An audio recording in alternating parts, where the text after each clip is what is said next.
We're here in the NCAA postgame press conference with Aurora head coach Don Beebe, his student athletes Jacques Cretin, Marcellus Romeus, Josh Swanson, after the second round playoff match against Alma. Coach, could you give an opening statement? Sure. First, I just want to congratulate Alma on a great season that they had. Coach Couch I met him last night for the first time. I actually, before I got here, researched him a little bit, and going all the way back to when he got the job, I think in 18, that he got the job, and just seeing his press conference, just to get to know the man a little bit, and what a high character man. So I was very impressed with him last night. The hospitality was great. The crowd was great. What a great atmosphere. I love small town football, and that's what Alma is. And they do it well. I also admired how, after the first half, they didn't quit. I mean, I love to see teams and coaching staffs that don't quit, and they didn't. And they came back in that fourth quarter and made a run at it. And I told them at the end, I said, "You're doing a great thing here, okay? Just keep this thing going." So outside of that, I thought this guy down here ran the ball unbelievable. I just found out what he had. I mean, he had 220 some yards rushing, so his new nickname now is Barry. But very impressed with the how hard he ran and how our offensive line blocked well. But all in all, just recapping the game, our defense kept us in it early. Our offense struggled early. We were kind of out of sync, and we were trying different things with different personnel groups and just trying to find our rhythm. And our defense kept us in it. I mean, they really had one big play in that first half, and that was it. And that was that touchdown. And then in the second half, it kind of reversed in the sense where our offense in the second quarter played great, but in the second half, especially at the end, our offensive line just really took it over and just power run football. And we got two tremendous backs with Jacques and Tavian that do that very well. And then our quarterback and this guy here, he's okay. I'm messing with him, man. Defensive Player of the Year in our conference, and there's a reason that. You look at him, and he is a stud. He's a humble guy, but he is the key and rocked our defense. And Josh obviously had another Josh Swanson day. So I probably spoke too long, but I'm really proud of these guys. And the most proud of them is I'm saying exactly what the chain gang guy said on the sideline to us at the end. He said we were the classiest, highest character bunch of guys that he has seen on a sideline in a football game. And I take no credit for that. It's these guys. The character is something that you have when you're born with, and they were raised right by good parents. And it's absolutely the number one thing we recruit is character. And I thought they revealed that today, as did Alma. I thought Alma did an outstanding job in that area as well. So it's just a really good football game. It was fun, and we're glad we're moving on. Can you talk a little bit about where your team is at emotionally coming from last week? Big win into this game. Do you feel like the game last week kind of gave your team a bit of confidence that perhaps it didn't have before, or is it something else? Yeah, I don't know if it. Well, I don't think we lacked confidence because we knew what we had on this football team. Taking nothing away from our first game against Hope. We didn't play good at all in the second half, and I didn't coach good. I got conservative, and I shouldn't have. We were up 17 points in the third quarter, and I got conservative, and I told the players, I said, that one's on me, okay?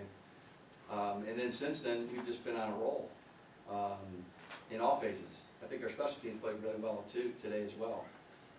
But my biggest job as a coach, after you could argue one of the greatest wins in D3 history, beating a Goliath like Whitewater, was just to keep these guys in check emotionally, because we got another game against an 11-0 football team, by the way.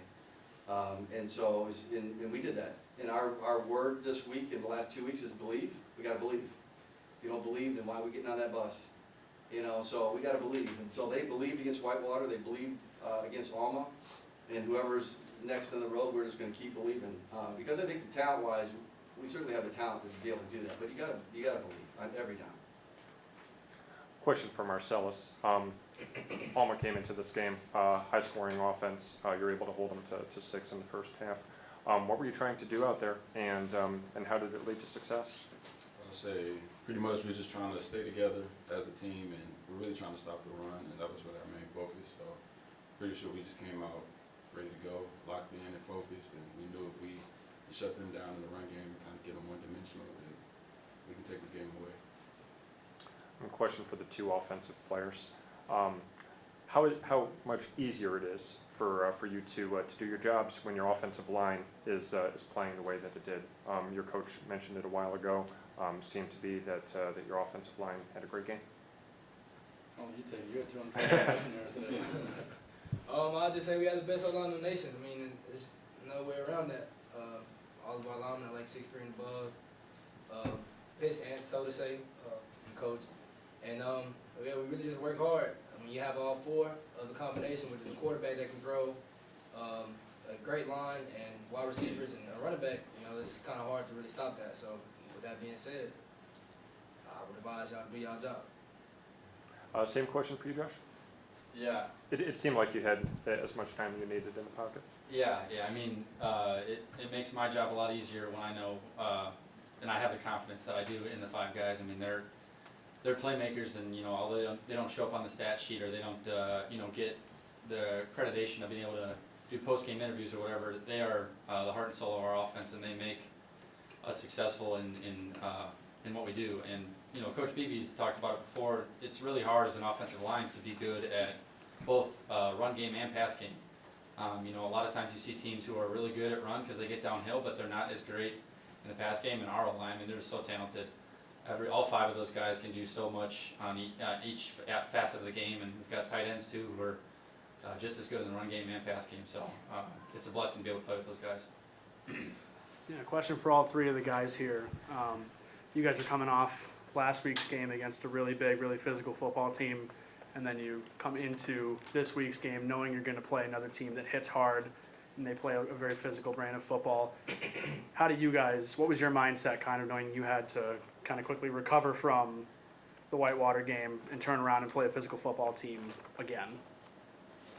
Yeah, I'll just say for us, we had it in the, Coach Beebe talked about it, I think, in an interview earlier in the week after the Whitewater game, but, it was an awesome win, and it was a historic win for our program, but we still haven't accomplished our goals, and that was kind of just in our minds as players all week that, this was a 11-0 team. They have not tasted defeat, and they are really, really good. And because of, we hadn't accomplished our goals, that we needed to have the same energy and the same intensity that we brought to Whitewater to this game. Yeah, I would just say, going off what Josh said, that we definitely just knew that even though Whitewater was a powerhouse, that we were coming into 11-0, but they have not lost, and that's a good football team. We still got to strap up and come ready to play, and come hard, come downhill, knowing that we can win this game if we do our job. I just think it consisted of our trainers and everybody being ready to start recovering. With that being said, it was morally just everybody taking ownership and on that Sunday, start treating yourself even if the training room wasn't open. Getting eyes, making sure we're just trying to recover as fast as possible. So it all started on Sunday, leading into that week, and yeah, we just kept on working hard. Another question for the two offensive players. I think I saw before the game that Alma's defense leads the nation in takeaways. Is there anything that you're trying to do specifically to avoid? It seemed like you managed to do a pretty good job of avoiding that happening. Is there anything specific that you're trying to do to avoid that happening? Throwing more carefully or holding onto the ball? I don't think so. No. We just playing our brand of football, Yeah. and that's hard-nosed football. So we're getting the job done. Same, Josh?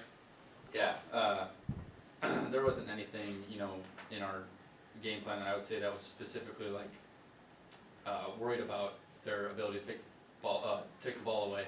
I mean, it's a good defense, and that's just, when you play a good defense, that's a factor, and we just knew that executing would allow us to make the plays that we needed to make. So, What did it mean for you to go into the halftime with such a lead as you did? yeah, I mean, it was kind of like Coach Beebe talked about in his opening statement. We had something similar in the Hope game where we as players, felt good going into the halftime of that game, and we let it slip on the offensive and defensive side. And so really we were just pumped up. I mean, we had the attitude of this game is 0-0 come out of the halftime, and we need to make big plays and make a statement again because you know they're a good team and they're not going to give up because this is a one and done season. So we just had that mindset, and what we learned from Hope and applied it to this game. Anything specific for the group? I'm sorry, coach or the players that you either liked from this game that you'd like to take with you into the quarters, or want to fix? A W. I like W's. You know, you gotta try to build on each victory. You know, but we and the mindset is I've always kind of lived by 2 H's: hungry and humble. You know, to stay humble and stay hungry. And I think if we do that, I just want them to stay humble and know why they're playing this game, and stay hungry. And hungry is that means you show up, you know, watching film tomorrow when we find out who that is, and we get their film, and doing all the little things. You know, one thing I was taught by great coaches, way smarter than me, it's the little things that matter. Okay, you got to really the attention to detail on every little thing that you can, because every play and every little thing matters. Anything else? Okay. Thank you, gentlemen. Yep, thank you.